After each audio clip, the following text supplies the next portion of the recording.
بادشاہت ایک ایسا منصب ہے جو کہ دنیا میں چند لوگوں کو ہی حاصل ہوا ہے۔ تاریخ میں بہت سارے ایسے بادشاہ گزرے ہیں جن کو اللہ نے اتنا مال و دولت عطا کیا تھا جس کے بارے میں آج کا انسان تو محض خواب ہی دیکھ سکتا ہے۔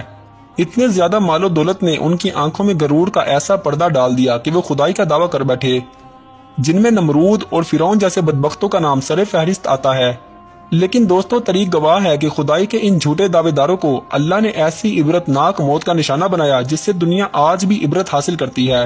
خدائی کا دعویٰ کرنے والے ان بدبختوں میں ایک نام شداد کا بھی آتا ہے۔ شداد ایسی قوم کا بادشاہ تھا جسے تاریخ کی طاقتور قوم مانا جاتا ہے اور قرآن میں اسے قوم عاد کہا گیا ہے۔ دوستو، قوم عاد احقاف کے اندر آباد تھی جو کہ ریت کے بڑے بڑے ٹیلوں والا مقام تھا۔ قوم عاد کے بارے میں مشہور ہے کہ یہ پہاڑوں کو تراش کر محلات بناتی تھی اور طاقت کا یہ عالم تھا کہ لاکھوں ٹن وزنی پتھر کو اپنے بائیں ہاتھ پر بہت ہی آسانی سے اٹھا لیتی تھی۔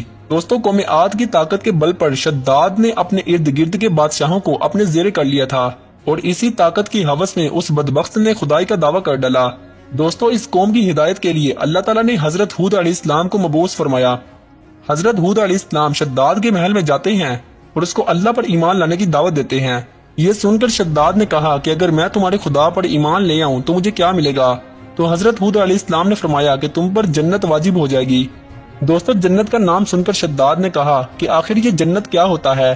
تو حضرت ہود علیہ السلام نے جنت کا نقشہ بیان کیا، جسے سن کر شداد مسکرانے لگا اور کہا کہ ایسی جنت تو میں بھی بنا سکتا ہوں۔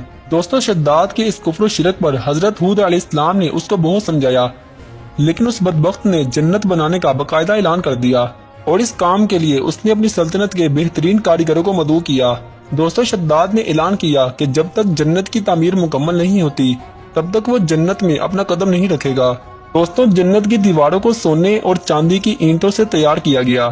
اس جنت میں 1000 سے زائد محل اور ایک بہت بڑی نہر بنائی گئی۔ اس نہر سے چھوٹی چھوٹی نہروں کو محل سے رواں کیا گیا۔ ان میں سے کوئی نہر میٹھے پانی کی، کوئی دودھ اور کوئی شہد کی تھی۔ دوستو، نہر کے کناروں پر ایسے مصنوعی درخت بنائے گئے جن کی شاخیں سونے اور پتے زمرد کے تھے۔ دوستو، جب جنت کی دیواروں پر سورج کی روشنی پڑتی تھی تو اس کی چمک اتنی زیادہ ہوتی تھی کہ نظر ٹھہرانا مشکل ہو جاتا تھا۔ تاریخ میں ملتا ہے کہ جنت کی تعمیر تقریباً 300 سال میں مکمل ہوئی اور شداد کی عمر 900 سال کے قریب تھی۔ جنت کی تعمیر مکمل ہونے پر شداد کو پیغام دے دیا گیا۔ شداد یہ سن کر بہت زیادہ خوش ہوا اور وہ اپنے حواریوں اور سپاہیوں کے ساتھ جنت کی سیر کرنے کے لیے نکل پڑا۔ لیکن دوستو، جیسے ہی وہ جنت کے دروازے کے سامنے آ کر کھڑا ہوا تو اس کی نظر ایک اجنبی شخص پر پڑی۔ اس نے اپنے حواریوں سے کہا کہ یہ شخص مجھے جنت میں داخل نہیں ہونے دے گا۔ شداد کے حواریوں نے حیرانگی سے پوچھا کہ آخر یہ کون شخص ہے؟ شداد نے کہا کہ یہ ملک الموت علیہ السلام ہے جو کہ میری روح قبض کرنے آئے ہیں۔